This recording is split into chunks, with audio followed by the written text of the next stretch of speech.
Suddenly, out of the blue, freedom crashed down upon me and swept me off my feet.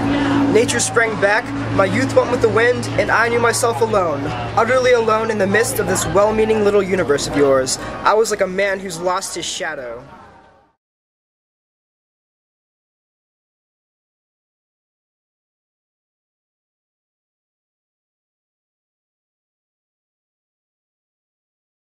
I guess I'll miss you, Hans.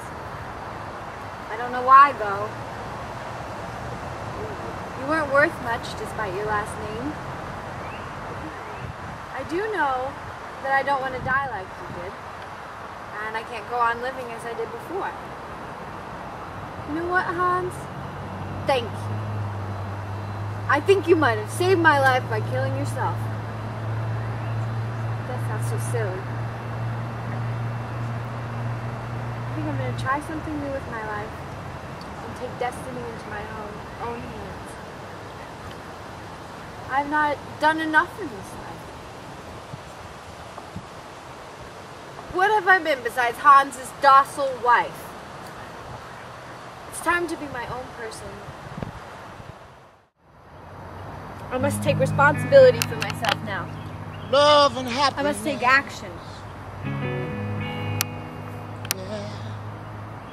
Something that Look can how make you do beautiful everything wrong, is. make you do right. I'm not good enough. Yeah. I want to find somebody who loves me and I can love them. I want to find somebody who cares about life. I'm suddenly so free.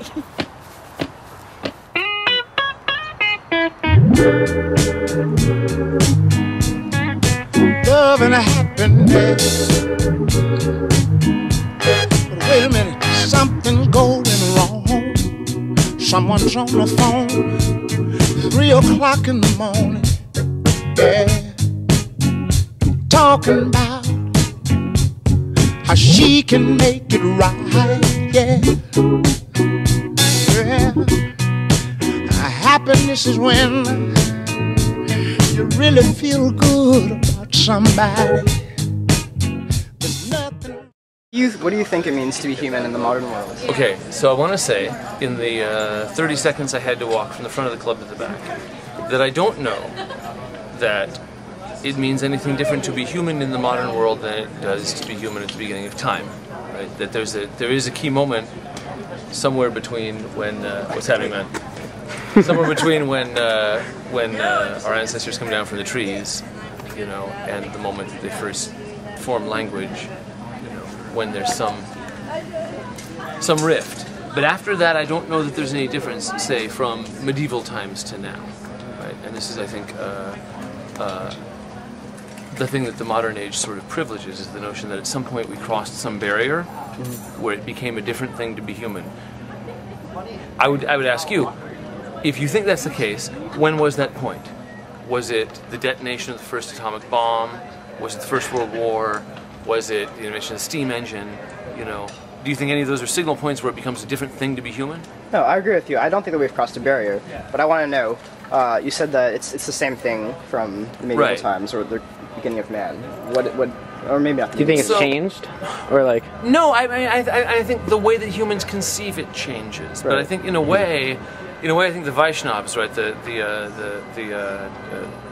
people who worship Krishna, you know, have the right idea about this. That we have a lot of different ways of thinking about it. That we really entertain ourselves are very novel. You know? But I don't think they are. I think that what it means to be human is that you have an idea of self. Right? That's what separates us from the animals. Is that I can sit here and think about myself, thinking about myself. Whereas, as far as we can observe, animals don't do that. They have a more pure form of existence. Right? And then duller things like oceans and parking meters have even less of a sense of self-contemplation. We can see that a cat knows the difference between walking past a mirror where it perceives no other cat, right? And the cat outside on the other side of a screen door where it raises its hackles. But we ourselves see somebody on the other side of the screen door, oh, who's that guy? What's his life all about, right? But these are all sort of gradations rather than massive differences, I think. You know, but I think the key question in the question is there something really special about us as moderns? Emphatically, I would say no. I think the only thing special about us as moderns is that we really think we're special, that we at some point landed on something. That's why I asked the question, when was that? Was it when we went to Vietnam? Was it when we invented roller disco? You know, was it when Derrida died? You know, it's like I don't think any of those are true. I think we're really not more special than the generation that went to World War I or that invented the steam engine. I think the key point is probably the moment at which writing is adopted in general, or begins to pass into, you know, pass from liturgical use into public use, or the point at which spoken language moves from song into speech. Short of those, though, I don't think in the past 3,000 years, 4,000 years, there's been any major change. But I think it's interesting that most of us think there has been, that something happened that made us special. I don't think that anything made us special. Like, the only thing that makes us special is a remarkable narcissism. Right? And this kind of is the point of most of what I write about. Yeah. So yeah. Is that any good? That was awesome. Thank you so much. You bet. Yeah. Thank you, guys. You know, it makes persons feel special to be in.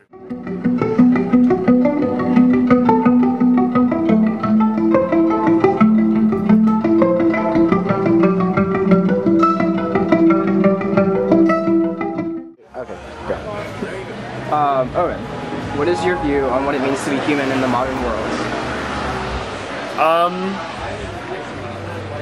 I gave that about 30 seconds of thought, and I can't really say I understand what you mean by the modern world. I always feel as if my entire life, you know, there's been some cutting-edge thing that's come out that our lives have revolved around, but, you know, it's just the present, I feel like, you know, it's just the same as it was in the 90s and the 80s and whatever.